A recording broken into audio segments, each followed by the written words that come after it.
사도신경으로 우리의 신앙을 하나님 앞에 고백합니다. 전능하사 천지를 만드신 하나님 아버지를 내가 믿사오며 그 외아들 우리 주 예수 그리스도를 믿사오니 이는 성령으로 잉태하사 동정녀 마리아에게 나시고 본디오 빌라도에게 고난을 받으사 십자가에 못 박혀 죽으시고 장사한 지 사흘 만에 죽은 자 가운데서 다시 살아나시며 하늘에 오르사 전능하신 하나님 우편에 앉아 계시다가 저리로서 산 자와 죽은 자를 심판하러 오시리라. 성령을 믿사오며 거룩한 공회와 성도가 서로 교통하는 것과 죄를 사하여 주시는 것과 몸이 다시 사는 것과 영원히 사는 것을 믿사옵나이다. 아멘.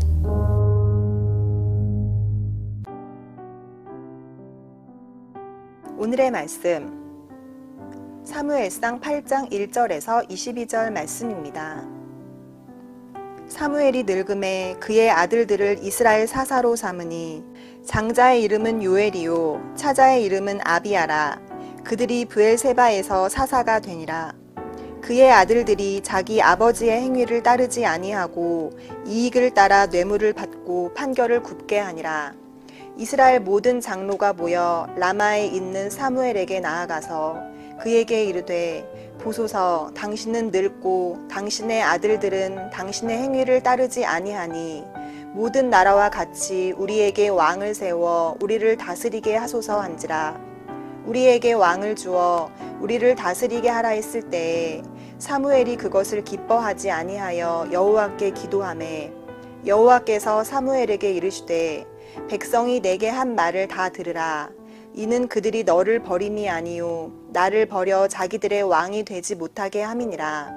내가 그들을 애굽에서 인도하여 낸 날부터 오늘까지 그들이 모든 행사로 나를 버리고 다른 신들을 섬김같이 내게도 그리하는도다.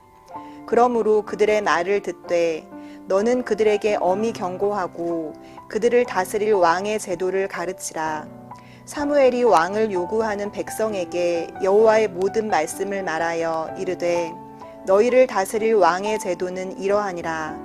그가 너희 아들들을 데려다가 그의 병거와 말을 어거하게 하리니 그들이 그 병거 앞에서 달릴 것이며 그가 또 너희의 아들들을 천부장과 50부장을 삼을 것이며 자기 밭을 갈게 하고 자기 추수를 하게 할 것이며 자기 무기와 병거의 장비도 만들게 할 것이며 그가 또 너희의 딸들을 데려다가 향료 만드는 자와 요리하는 자와 떡 굽는 자로 삼을 것이며 그가 또 너희의 밭과 포도원과 감람원에서 제일 좋은 것을 가져다가 자기의 신하들에게 줄 것이며 그가 또 너희의 곡식과 포도원 소산의 11조를 거두어 자기의 관리와 신하에게 줄 것이며 그가 또 너희의 노비와 가장 아름다운 소년과 나귀들을 끌어다가 자기 일을 시킬 것이며 너희의 양떼의 10분의 1을 거두어 가리니 너희가 그의 종이 될 것이라.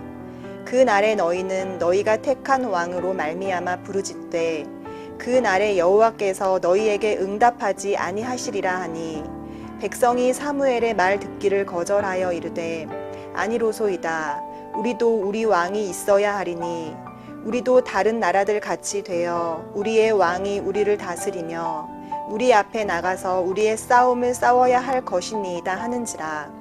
사무엘이 백성의 말을 다 듣고 여호와께 아뢰매 여호와께서 사무엘에게 이르시되 그들의 말을 들어 왕을 세우라 하시니 사무엘이 이스라엘 사람들에게 이르되 너희는 각기 성읍으로 돌아가라 하니라. 어제 말씀에서 이스라엘은 위대한 승리를 경험했습니다. 블레셋 민족의 갑작스러운 공격은 순간 이스라엘 민족을 당혹스럽게 했지만 사무엘의 중심으로 똘똘 뭉친 이스라엘 민족은 하나님 앞에 나아갔고 하나님은 그들의 간구에 응답하였습니다. 결국 블레셋 민족은 물러갔고 이스라엘은 승리의 기쁨을 누리게 된 것이죠. 그런데 그렇게 좋았던 분위기가 오늘 말씀에 들어서선 산산이 부서지게 됩니다. 오늘 말씀의 시작은 이렇습니다. 위대한 선지자 사무엘이 나이가 들었습니다. 자연스러운 섭리 앞에 이제 사무엘을 대신하여 사무엘의 두 아들인 요엘과 아비야가 이스라엘의 사사가 되었죠. 많은 사람들은 사무엘의 두 아들에게 기대감을 가졌을 것입니다. 아버지 사무엘과 같이만 한다면 이스라엘은 에베네셀의 하나님의 은혜를 더 누리게 될 것입니다. 하지만 너무나도 불행히도 사무엘의 두 아들들은 사무엘의 길을 걸어가지 않았습니다. 오늘 말씀 1절부터 3절까지의 말씀을 함께 한번 읽어볼까요? 시작. 사무엘이 늙음에 그의 아들들의 이스라엘 사사로 삼으니 장자의 이름은 요엘이요 차자의 이름은 아비아라. 그들이 브엘세바에서 사사가 되니라. 그의 아들들이 자기 아버지의 행위를 따르지 아니하고 이익을 따라 뇌물을 받고 판결을 굽게 하니라. 그들은 많은 이들의 기대감을 무너뜨렸습니다. 그들은 자신의 이름 뜻대로 살지 못한 것입니다. 장자의 이름은 요엘이며 그 이름 뜻은 여호와는 하나님이시다. 차자의 이름은 아비아며 그 이름 뜻은 여호와는 나의 아버지시다입니다.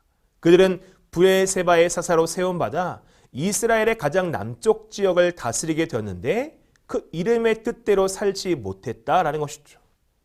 그들은 아버지 사무엘의 행위를 따르지 않았고 부당한 이익을 따라 뇌물을 받고 판결을 굽게 함으로써 사사로서의 사명을 온전히 감당하지 못했던 것입니다. 너무나도 참으로도 안타까운 것이죠. 믿음의 가문으로 아버지 사무엘의 선한 영향력이 그들에게 있었을 터인데 그들의 모습은 너무나도 실망스럽고 부족할 따름이었다라는 것입니다. 이것을 보며 알 수 있는 것은 믿음과 신앙은 참으로 개인적인 영역이다라는 것이에요. 가문이 좋아도 이름이 좋아도 아버지가 아무리 위대해도 결국 그들 스스로의 믿음과 신앙이 바로 세워지지 않는다면 아무런 소용도 없다라는 것이죠.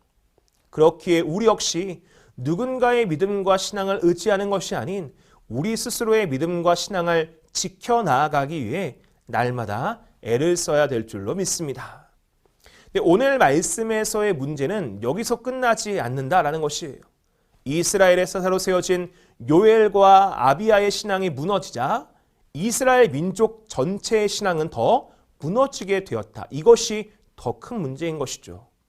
오늘 말씀 4절과 5절 말씀을 보면 이스라엘 모든 장로가 모여 라마에 있는 사무엘에게 나아가서 그에게 이르되 보소서 당신은 늙고 당신의 아들들은 당신의 행위를 따르지 아니하니 모든 나라와 같이 우리에게 왕을 세워 우리를 다스리게 하소서 한지라. 말씀 이후 사무엘의 아들들이 사사의 역할을 온전히 감당하지 못한다며 이스라엘 민족 사람들은 자신들에게 왕을 세워달라라고 사무엘에게 찾아가 이야기한다라는 것이죠. 우리에게 왕을 세워 우리를 다스리게 하소서. 사사가 똑바로 못하니까 왕을 달라. 이 주장을 어떻게 보면 굉장히 일리 있는 말 같기도 합니다.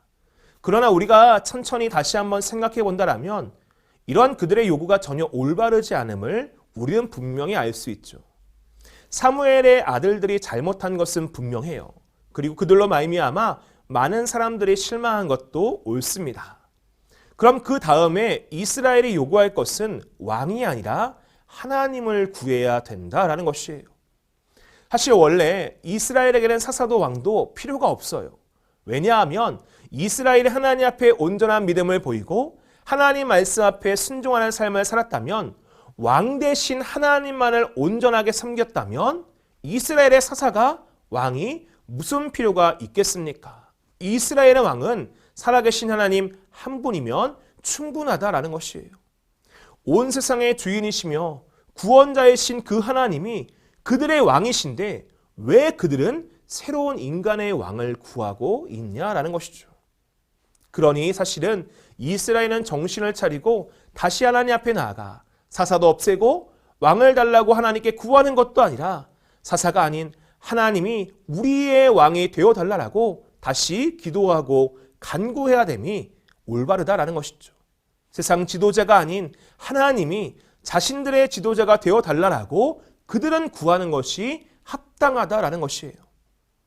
사무엘의 두 아들은 분명히 잘못했습니다. 그럼 이스라엘은 사무엘의 두 아들이 아닌 하나님을 의지하고 바라보면 될 일입니다. 그러나 이스라엘은 이 일을 빌미로 말미암아 하나님이 아니라 세상의 것을 구하니 이 역시 올바르지 않는 구함이었다라는 것이죠. 그들은 아무런 욕심도 없이 왕을 세워달라고 요구한 것이 아니었어요. 5절의 말씀을 다시 보면 그들은 분명히 모든 나라와 같이 우리에게 왕을 세워 우리를 다스리게 하소서라고 요구했죠.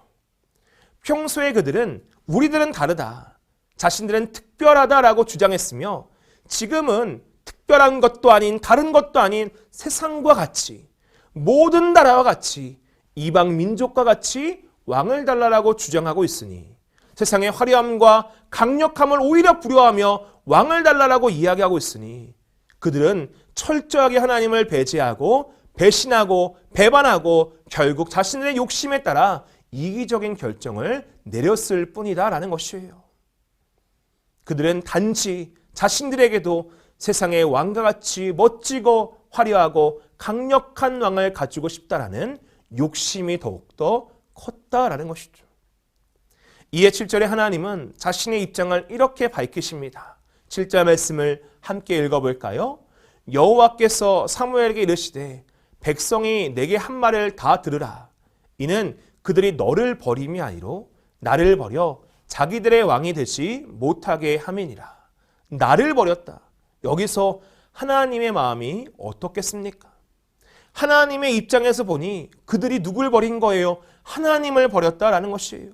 8절의 말씀과 같이 하나님이 그들을 구원하시고 인도하시고 은혜와 축복을 다 베풀어 주셨는데 그들은 모든 행사로 나를 버리고 다른 신들의 섬김과 같이 행했다. 하나님 가슴에 못 박는 이들의 모습이 지금 얼마나 악독하냐라는 것이에요. 하나님을 왕의 자리에서 끌어내리고 세상 왕을 세우겠다니 이 죄악을 차마 말로 다 할 수 없다라는 것입니다. 그런데 하나님은 그들의 그런 불의한 요구에도 가슴 아파하시면서도 끝까지 이스라엘을 향한 사랑을 멈추지 않고 계세요. 그래서 10절 말씀부터는 그들이 원하는 대로 왕이 세워졌을 때, 세상의 왕이 그들에게 주어졌을 때 그들이 당할 고난과 고통을 미리 알려주시죠. 다시 한번 생각해보라. 너희에게 세상의 왕이 주어졌을 때 너희는 더 큰 고난과 고통을 당할 것이다. 그들이 알고 있었는지는 모르겠지만 왕을 달라는 요구는 세상적으로 강한 나라가 되는 대신 자신들이 그 왕의 노예가 되겠다라는 의미였기 때문이라는 것이에요. 실제 왕을 세우면 어떤 일이 벌어집니까? 그들의 아들들은 왕의 병거를 관리하기 위하여, 왕의 군대에 소속되기 위하여 그들의 자유를 빼앗기게 될 것이에요. 그들의 딸들은 왕을 위해 향로를 만들고 요리를 하고 떡을 굽게 될 것이에요. 그리고 그들 역시 자신들의 밭과 포도원과 감람을 왕에게 빼앗기게 되고 곡식과 수산의 11조를 왕에게 바쳐야 되고 노비와 나귀와 양떼 역시 빼앗겨 고통으로 부르짖게 될 것이에요. 배부른 대신 자유를 반납하게 될 것이에요. 하지만 하나님의 이러한 사랑의 음성조차, 간절한 음성조차 이스라엘 백성들은 듣지 아니하고 계속해서 세상의 왕을 달라라고 요구할 뿐이었습니다. 이는 사무엘의 두 아들의 세상 죄악은 욕하면서 자신들의 세상 죄악은 바라보지 못하고 나아가는 모순된 모습을 보여줄 뿐입니다. 결국 하나님은 그들의 요구를 들어주시죠. 이것은 하나님이 지신 것이 아니에요. 사실 그것은 하나님이 그들의 요구를 들어주시지 않는다고 해도 그들은 자신들이 원하는 대로 왕을 세울 것이기 때문에 하나님은 그들이 잘못된 왕을 세우기보다는 허락하심으로 말미암아 그래도 그들을 온전히 지키고 보호할 수 있는 왕을 세워주시기 위해 그들의 이야기를, 그리의 불의한 요구를 들어주셨다라는 것이죠. 이스라엘은 끝까지 불의했지만 하나님은 끝까지 이스라엘을 포기하지 않고 사랑하시는 모습을 우리 가운데 보여주고 계시죠.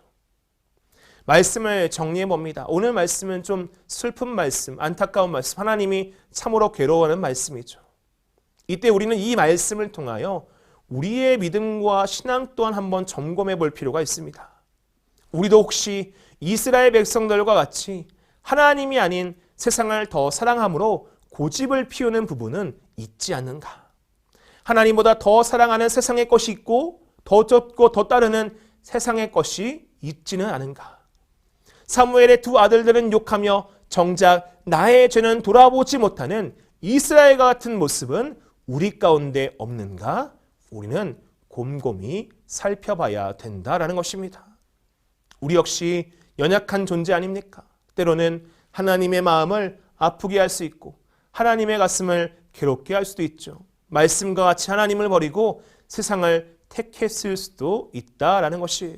그러니 우리는 자신하고 자만하지 말고 늘 우리 스스로의 믿음과 신앙을 돌아볼 필요가 있다라는 것입니다. 오늘 나는 하나님을 기쁘시게 하는 삶을 살고 있는가? 나는 지금 하나님의 마음을 슬프게 하는 삶을 살고 있지는 않은가? 잘 한번 이 말씀 통하여 점검해 보시고요. 하나님 보시기에 합당하지 않은 부분이 있다라면 회개하시고 하나님 보시기에 합당한 모습으로 살아가기를 애를 쓰는 저와 여러분 되시기를 주님의 이름으로 축원드립니다. 기도하겠습니다. 하나님, 오늘 사무엘의 두 아들들과 이스라엘 민족의 그 불의하고 죄악된 요구, 하나님 그로 말미암아 하나님의 마음을 아프게 하고 하나님의 마음을 슬프게 하는 그 모든 것들이 혹 우리의 삶 가운데 있지는 아니한지요.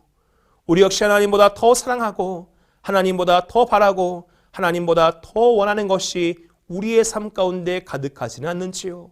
오늘 이 말씀을 통하여 우리의 믿음과 신앙을 점검하고 돌아보게 하여 주시옵시고 사무엘의 두 아들들과 같이 이스라엘 민족의 그 불의한 모습과 같은 우리의 모습이 있다면 회개하게 하여 주시옵시고 이제는 하나님 앞에 합당하지 못한 모습이 아닌 하나님 앞에 합당한 삶을 살아갈 수 있는 오늘 하루가 되게 하여 주시옵소서. 오늘 하루 주님의 마음을 아프게 하지 않게 하여 주고 하나님의 마음을 기쁘게 할 수 있는 우리 아버지의 마음을 즐겁게 할 수 있는 우리 모두가 되기를 간절히 소망하오니 오늘도 믿음으로 살아가 승리하게 하여 주시옵소서. 그 하나님께서 믿음으로 살고자 애쓰는 우리와 함께 하심에 감사드리오며 예수 그리스도의 이름으로 간절히 기도하옵나이다. 아멘. 주님이 가르쳐 주신 기도로 예배를 마칩니다. 하늘에 계신 우리 아버지여, 이름이 거룩히 여김을 받으시오며 나라가 임하시오며 뜻이 하늘에서 이루어진 것 같이 땅에서도 이루어지이다. 오늘 우리에게 일용할 양식을 주시옵고 우리가 우리에게 죄 지은 자를 사하여 준 것 같이 우리 죄를 사하여 주시옵고 우리를 시험에 들게 하지 마시옵고 다만 악에서 구하옵소서. 나라와 권세와 영광이 아버지께 영원히 있사옵나이다.